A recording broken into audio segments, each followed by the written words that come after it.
sebuah mobil truk pengangkut bahan campuran mengalami kecelakaan tunggal dan terguling di Jalan Tol Layang Reformasi, Kota Makassar, Kamis siang. Mobil truk DD8351 SP ini awalnya bergerak dengan kecepatan dari arah utara ke selatan Tol Layang.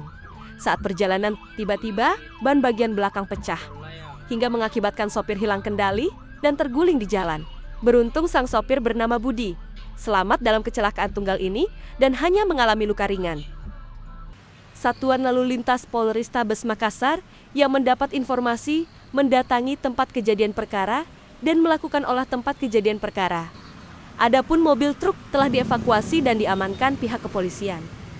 Berikut keterangan Kasubnit Gakum Satlantas Polrestabes Makassar, Ikda Darwis. Jadi kecelakaan di Tol Layang Makassar.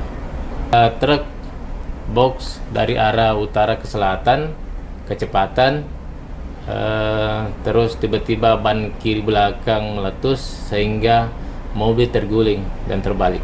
Untuk korban pengemudi sendiri, namun untuk kerugian material. Jadi kecelakaan tunggal.